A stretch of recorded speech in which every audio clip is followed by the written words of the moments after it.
తెలంగాణలో ఉమ్మడి నల్గొండ, ఖమ్మం, వరంగల్ పట్టభద్రుల ఎమ్మెల్సీ ఉప ఎన్నికకు సర్వం సిద్ధమైంది. పట్టభద్రుల ఎమ్మెల్సీ ఉప ఎన్నికకు సర్వం సిద్ధం చేశారు అధికారులు. రేపు ఉదయం 8 గంటల నుంచి సాయంత్రం 4 గంటల వరకు పోలింగ్ జరగనుంది.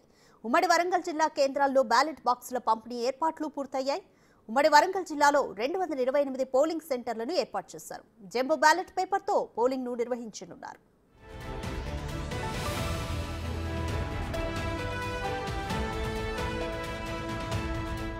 అసలు పోలింగ్ ప్రాసెస్ ఏంటి, ఎలా ఓటు వేయాలి అనే పూర్తి సమాచారం మా ప్రతినిధి వేణు అందిస్తారు.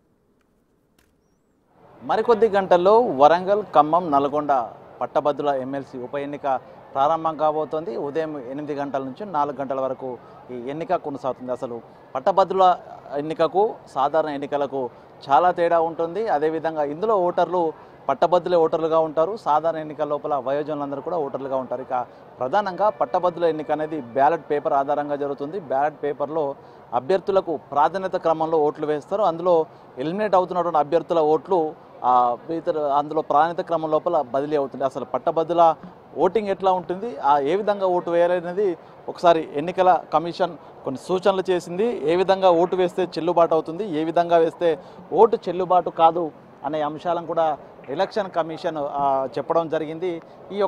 ఇట్లా మనకు డూస్ డోంట్స్ అంటూ ఇచ్చేటువంటి ఒక ఫ్లెక్సీని ప్రతి ఒక్క పోలింగ్ సెంటర్ ముందు కూడా అతికించడం జరుగుతుంది. దీనిలో ఏ విధంగా ఓటు వేయాలి అంటే చేయదగినవి డూస్, అదేవిధంగా ఏ విధంగా ఓటు వేయకూడదు, ఏ విధంగా వేస్తే చెల్లుబాటు కాదనేది డోంట్స్ అనే విధంగా దాదాపు ఇక్కడ పిక్టోరియల్ ఫామ్లో కూడా చూపిస్తుంటారు. అయితే ప్రస్తుతం మనకు నల్లగొండ, వరంగల్, ఖమ్మంకు సంబంధించి 42 మంది అభ్యర్థులు బరిలో నిలిచిన నేపథ్యం లోపల ఒక జంబో బ్యాలెట్ పేపర్ ఇస్తారు. దాదాపుగా అది 3 న్యూస్ పేపర్ల అంత సైజులో ఉంటుంది. దాన్ని అందుకే జంబో న్యూస్ పేపర్ అని పిలుస్తున్నారు. దానికి సంబంధించి ఓటు వేసిన తర్వాత జంబో బ్యాలెట్ బాక్స్ లోపల దాన్ని యథావిధంగా మడిచిస్తారు. అయితే ఇందులోపల ఎవరైతే ఓటర్ ఉంటారో పట్టభద్రులు వాళ్ళకి సంబంధించిన ఓటర్ స్లిప్పు, ఏదైనా 12 రకాల గుర్తింపు కార్డులు, ఆధార్ కావచ్చు, డ్రైవింగ్ లైసెన్సు, అదేవిధంగా 100 రోజుల పనికి సంబంధించినటువంటి ఎన్ఆర్ఈజీఎస్ పుస్తకం కావచ్చు, ఇతర ప్రభుత్వ సంస్థల నుంచి వచ్చిన ఐడి కార్డు కూడా ఏదైనా అక్కడ చూపిస్తే వాళ్లకు ఆ యొక్క బ్యాలెట్ పేపర్ ఇస్తారు. కౌంటర్ ఫైల్ మీద మన సిగ్నేచర్ తీసుకుంటారు. ఇక బ్యాలెట్ పేపరు ఈ విధంగా ఉంటుంది. ఇది ప్రస్తుతం ఇది మనము నమూనా చూస్తున్నాం. మనం ఈ విధంగా బ్యాలెట్ పేపర్ ఉంటుంది. ఇందులో మనకు ఇక్కడ నమూనా కాబట్టి 4 నెంబర్లు చూపించడం జరిగింది.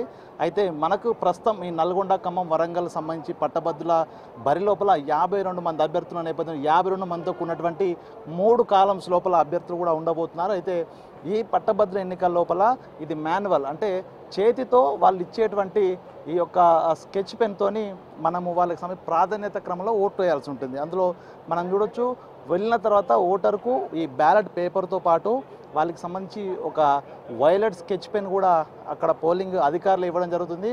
ఆ స్కెచ్ పెన్తో మాత్రమే మనము వాళ్ళకి నెంబరింగ్ ఇవ్వాల్సి ఉంటుంది. మనము స్వతహాగా పెన్ను, పెన్సిల్, మనం తీసుకెళ్ళినటువంటి స్కెచ్ పెన్ కానీ మనం తీసుకెళ్ళిన ఇతరత్ర ఏ మార్కర్ అయినా కూడా వాడినా కూడా ఆ ఓటునైతే చెల్లుబాటు కాదని పక్కకు పడేయడం జరుగుతుంది. కాబట్టి ఆ పోలింగ్ సెంటర్ లోపల పోలింగ్ అధికారులు ఇచ్చేటువంటి ఈ యొక్క వైలెట్ స్కెచ్ పెన్నే మనము నెంబరింగ్ కోసం ఉపయోగించాల్సి ఉంటుంది. మరోవైపు రెండవ పిక్టోరియల్ ఫామ్ మనం చూస్తే అభ్యర్థులు, ఇందులో పార్టీకి సంబంధించిన అభ్యర్థులు బరిలో నిలిచినప్పటికి కూడా సీరియల్ నెంబరు, అదేవిధంగా వారికి సంబంధించినటువంటి ఫోటో, దాని తర్వాత వాళ్ళ పేరు, ఇవి మాత్రమే ఉంటాయి. పార్టీకి సంబంధించిన గుర్తులు అసలు ఈ బ్యాలెట్ పేపర్లో ఉండవు. ఇది పట్టభద్రుల ఎమ్మెల్సీ ఎన్నికల్లో ఇది ఒక ప్రత్యేకత అని చెప్పుకోవచ్చు. ఇందులో పార్టీ గుర్తులు ఉండకుండా పేరు, వాళ్ళ ఫోటో ఉంటుంది. వాళ్ళ పక్కనే 4th కాలం లోపల ఖాళీ బాక్సులు ఉంటాయి.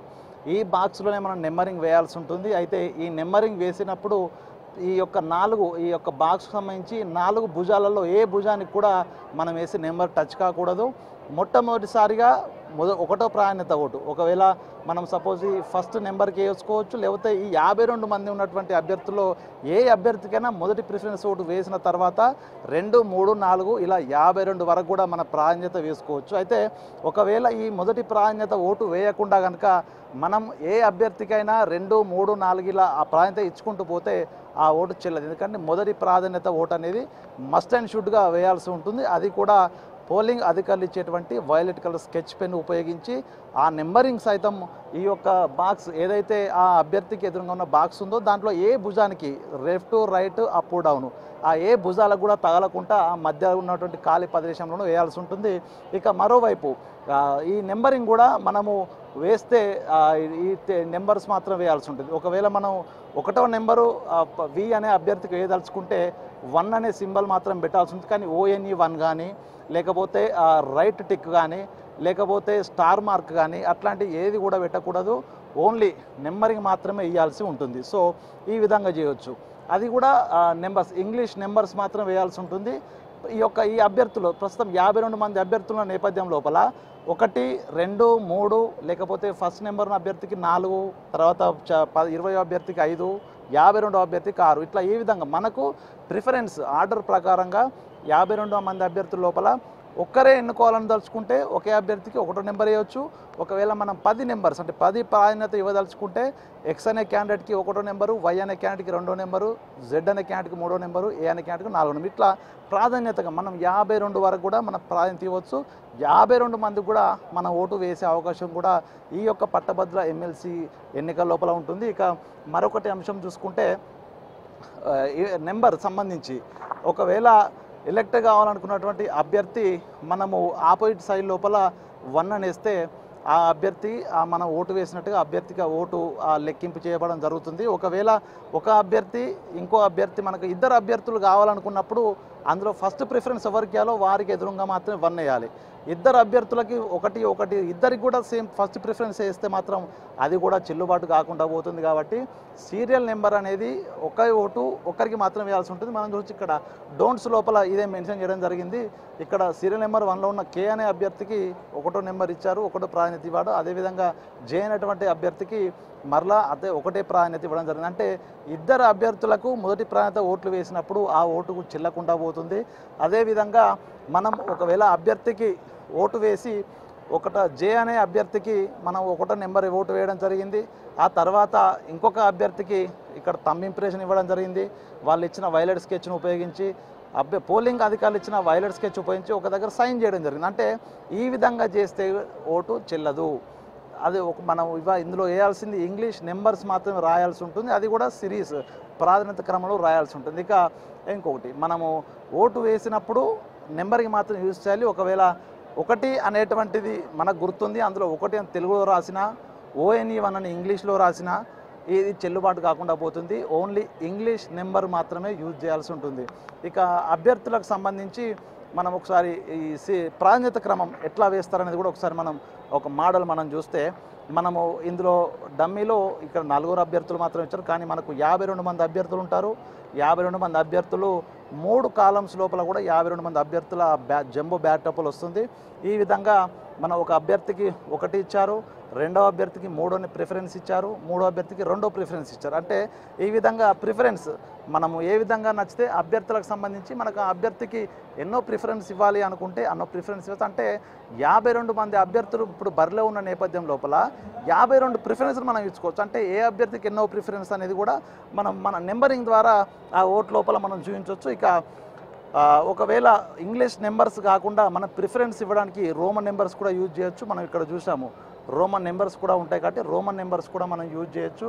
ఒకవేళ మనం ఇచ్చేటువంటి ప్రాధాన్యత క్రమం లోపల అభ్యర్థులు 52 మంది అభ్యర్థుల్లో 1వ ప్రాధాన్యత ఓటు తప్పనిసరి వేయాల్సి ఉంటుంది. అది వేస్తేనే ఓటు చెల్లుబాటు అవుతుంది. 1వ నెంబర్ వేసాము, తర్వాత 2వ నెంబర్ వేసాము, తర్వాత 3వ నెంబర్ వేసాము, 4వ నెంబరు వేయకుండా 5వ నెంబర్ ఓ అభ్యర్థికి 5వ నెంబర్ ఇచ్చామంటే 1వ నెంబరు, 2వ ప్రాధాన్యత, 3వ ప్రాధాన్యత 3 ప్రాధాన్యతలు ఇచ్చి 4వ ప్రాధాన్యత మనం మర్చిపోయి 5వ నెంబర్ వేసి వచ్చాం. అంటే 5వ ప్రాధాన్యత ఇచ్చామంటే ఈ ఓటు చెల్లింపు అవుతుంది, లెక్కలోకి వస్తుంది. కానీ ప్రాధాన్యత క్రమంలో చూసుకుంటే 1, 2, 3 ఒక ఆర్డర్ ప్రకారం వచ్చి 4 మిస్ అయ్యి 5, 6 వచ్చాయి. కాబట్టి ఎక్కడైతే 4వ నెంబర్ మిస్ అయిందో 3 వరకే సిరీస్ అనేది ఆ ప్రాధాన్యత క్రమంలో వచ్చింది కాబట్టి 3 వరకే కౌంట్ చేస్తారు. 1, 2, 3 వరకు మాత్రమే ఆ ఎన్నికకు సంబంధించి ప్రాధాన్యత క్రమం లోపల ఓటు బదిలీ చేయడం జరుగుతుంది. ఎలిమినేషన్ రౌండ్ లోపల బదిలీకి జరుగుతుంది. అంటే 5వ ప్రాధాన్యత ఓటు అది అందులో లెక్కింపు రాదు. 5వ ప్రాధాన్యత ఓటు వచ్చేసరికి ఆ ఓటు చెల్లకుండా పోతుంది.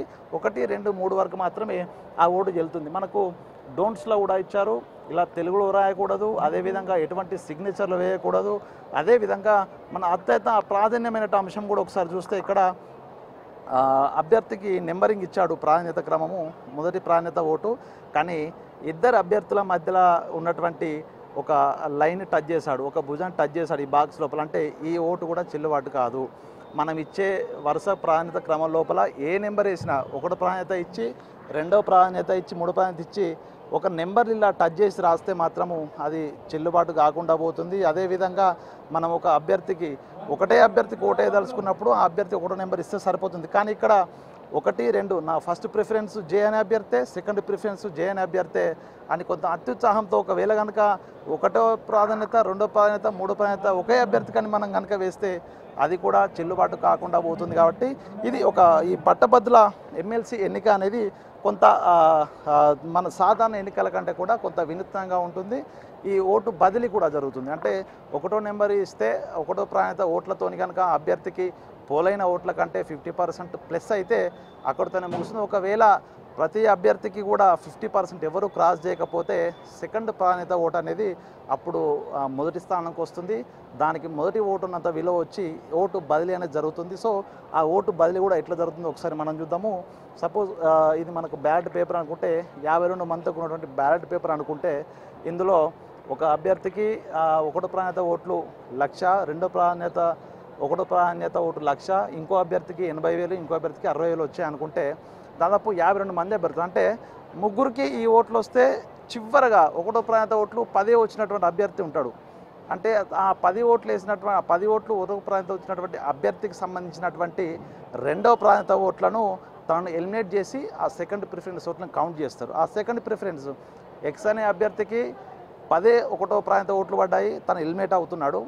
సో తనకు 10 మంది తనకు సెకండ్ ప్రిఫరెన్స్ ఓట్లు వేస్తారు. అందులో 1,00,000 వచ్చినటువంటి అభ్యర్థికి ఆ 10 మంది లోపల సెకండ్ ప్రిఫరెన్స్ 10 ఓట్లు వేసుంటే ఆ 10 ఓట్లు కూడా 1,00,000 ఓట్లు వచ్చినటువంటి అభ్యర్థికి అవి యాడ్ చేస్తారు. అంటే 1,10 ఓట్లు ఈ ఎలిమినేషన్ అయిన తర్వాత ఓటు బదిలీ జరుగుతుంటే ఇట్లా కౌంట్ అవుతుంది. అంటే ఈ విధంగా ఎలిమినేట్ అవుతున్న కొద్దీ ఆ అభ్యర్థులకు వచ్చినటువంటి రెండో ప్రాధాన్యత ఓటును ఎక్కువ వచ్చినటువంటి అభ్యర్థులకు ఎవరికి వస్తే వారికి బదిలీ. అంటే ఇట్లా ఓటు బదిలీ ప్రక్రియ ప్రాధాన్యత క్రమంలో జరిగే ప్రక్రియ అనేది ప్రస్తుతం ఈ ఎమ్మెల్సీ ఎన్నికల లోపల ఒక ప్రత్యేకత అని చెప్పొచ్చు. అదేవిధంగా ఎంపీ ఎన్నికలు కూడా మొన్ననే ముగిశాయి. అయితే దానికి సంబంధించి ఇంకు కూడా మనకు ఎడమ చేయి చూపుడు వేలుక ఇంకు ఉంది. కాబట్టి ఓట్లలో ఎవరు దొంగ ఓట్లు వేయడానికి కూడా ఎవరు రాకుండా ఉండడానికి మధ్య వేలుకు ఈసారి సిరానైతే వేయబోతున్నారు. కాబట్టి ఓటర్లను సులువుగా ఎవరైనా పట్టభద్రులు దొంగ ఓట్లు వేయడానికి ఓటు వేసి మరొక చోట డబుల్ ఓటు వేయడానికి, అదేవిధంగా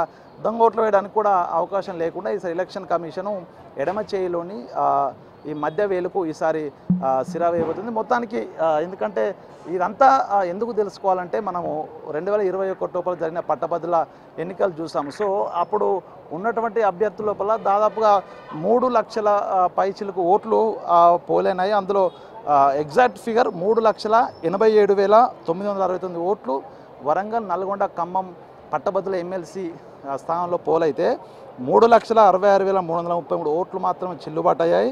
అందులో 21,636 ఓట్లు చెల్లుబాటు కాకుండా ఇలా వివిధ కారణాల వల్ల అవన్నీ రిజెక్ట్ అయినాయి. అంటే దాదాపుగా 21,636 ఓట్లు చెల్లుబాటు కాలేదంటే అందులో 5.901% అంటే సుమారుగా 6% ఓట్లు చెల్లుబాటు కాలేదని చెప్పుకో. అంటే ఈ పట్టభద్రుల ఎమ్మెల్సీ ఎన్నికల్లో అందరూ కూడా గ్రాడ్యుయేషన్ పూర్తి చేస్తున్న వాళ్ళే ఓటర్లుగా ఉన్నారు. వాళ్ళందరికీ ఓటింగ్ విధానం తెలుసు, ఓటు బదిలీ ప్రక్రియ తెలుసు, ప్రాధాన్యత క్రమం కూడా తెలుసు. అయినప్పటికీ కూడా దాదాపు 6% ఓట్లు చెల్లకుండా పోయాయంటే కొంత అవగాహన లోపం అనుకోవాలా, లేకపోతే వారు ఏ విధంగా ఓటు వేశారనేది కూడా తెలుసుకోకుండానే ఓటింగ్కి వెళ్ళారని కూడా తెలుసు. అంటే ఆ స్థాయి లోపల పట్టభద్రులు అయి ఉండి కూడా ఓట్లు చెల్లకుండా పోతున్నాయంటే కూడా కొంత సిగ్గుపడాల్సిన అంశమే. కాబట్టి ఏదైతే ఎలక్షన్ కమిషన్ ఏ విధంగా ఓటు వేయాలని సూచిస్తుందో అదే విధంగా నెంబరింగ్ ఇవ్వడము, ప్రాధాన్యత క్రమం ఇవ్వడము, ఫస్ట్ ప్రిఫరెన్స్ ఓటు తప్పకుండా వేయడము, అది కూడా పోలింగ్ అధికారులు ఇచ్చేటువంటి వైలెట్ స్కెచ్ను ఉపయోగించడము, ఓటు వేసినప్పుడు ప్రాధాన్యత క్రమం వేసినప్పుడు అభ్యర్థికి ఉన్న బాక్స్ లోపల ఏ భుజం కూడా లెఫ్ట్ రైట్ అప్ డౌన్ సంబంధించి ఏ భుజాన్ని కూడా టచ్ కాకుండా ఆ మధ్యలో ఉన్న గ్యాప్లో మాత్రం ఓటు వేయాల్సి ఉంటుంది. అనవసరమైన సంతకాలు, అనవసరమైన గుర్తులు, టిక్కులు, లేకపోతే ఆ స్టార్ మార్కులు, దానికి సంబంధించిన స్లోగన్స్ కానీ లేకపోతే అక్కడ వారికి సంబంధించి ఏదైనా మార్కులు చిహ్నాలు పెట్టేటువంటి ఏ ప్రయత్నం చేసినా కూడా ఆ ఓటు చెల్లుబాటు కాకుండా పోతుంది. కాబట్టి పట్టభద్రులు అందరూ కూడా చదువుకున్న విద్యావంతులు కాబట్టి ఓటు మురిగిపోకుండా ఓటు రిజెక్ట్ కాకుండా ప్రతి ఒక్కరూ ఏదైతే ఎలక్షన్ కమిషన్ నిబంధనలు దాని ప్రకారంగా ఓటు వేయాలని బిగ్ టీవీ ప్రతి ఒక్క పట్టభద్రుని కూడా చెప్తుంది. మొత్తానికి గత సంవత్సరంలో ఉన్నటువంటి 6% చెల్లని ఓట్లు ఈసారి ఒక్కటి కూడా రాకుండా ఉండడానికి ప్రతి ఒక్క పట్టభద్రుడు కూడా నియమాలకు అనుగుణంగా కూడా ఓటు వేయాలంటూ కూడా బిగ్ టీవీ సూచిస్తుంది. సో మొత్తంగా ఓవరాల్గా మనం చూస్తాం. ఇది ఒకవేళ ఓటింగ్ కోసం వెళ్ళినటువంటి అభ్యర్థులకు తమ పోలింగ్ స్టేషన్ ముందు కూడా ఇదే ఫ్లెక్సీ అంటించి ఉంటుంది.